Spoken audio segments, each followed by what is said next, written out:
Habang nag-iintay tayo ng order galing sa Spark, daan muna tayo sa Dollar General. Tingnan natin, baka may makita tayong magandang deals. Sa mga hindi pa nakakaalam, ang remodel ay ganito yung itsura. May mga sections sa shelf na halos magkakatabi yung 50% off. Ibig sabihin yan, etong store na to ay malapit ng mag-remodel. Ano nga ba yung remodel?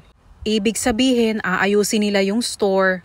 Kapag remodel ang store, ibig sabihin, ire-renovate nila yung store at pagagandahin at lalagyan ng makabagong system ng checkout. Kasi sa ibang Dollar General, may mga self-checkout na, pero itong store na to ay talagang wala pa. Ito ang app ng Dollar General. Sa taas nito, may makikita tayong i-change natin kung saan location tayo nandoon. Ilalagay mo dito yung zip code and then submit. And then makikita mo dyan kung saan dyan yung store nyo. Hanapin yung store nyo and select store. And then mag-a-update na yan. Sa taas nito, sa right side, ito yung scanner sa mga hindi pa nakakaalam. Nakita natin ito at ito ay naka-discount na. Nakalagay 50% off, dati siyang $7.95 ang isa. In-scan natin yan at ang lumabas ay $3.97 na lang. And then sa baba nito may nakalagay na cashback na $1. I-clinic natin yan para magamit natin yan. Ang cashback ay magkaiba sa digital coupon. Dahil ang cashback makukuha mo lang kapag binayaran mo na yung item. Nakapagbayad na tayo at eto lahat yung nakuha ko. 3 account ang ginamit ko dito. So eto nga yung nakuha natin.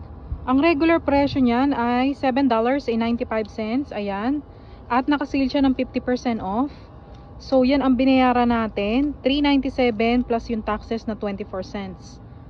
So $4.21 yung binayaran natin sa isa.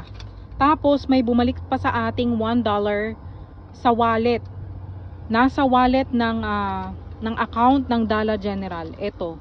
Para makita mo ang cashback, pumunta tayo sa app and then sa baba nito may nakalagay na wallet. Pindutin natin ang wallet sa baba. At nandito na nga yung cashback na nakuha natin galing sa cat food. Kapag i-clinic natin ang scan to spend, lalabas na yung barcode nito. Itong barcode na to ang ipapakita natin sa cashier para i-scan niya yan. At ma-apply na yung $1 sa next transaction. Siya nga pala guys, munti ko nang makalimutang sabihin sa inyo, may nakita tayong penny today. Ang penny item, ibig sabihin babayaran mo lang iyan ng 1 cents lang. At ito pa yung may nakita tayong magandang deal. Sally Hansen ito at may $1.50 na coupon sa app. Ito yung mga dapat lagi nyong hinahanap, yung mga pang-araw-araw na kailangan.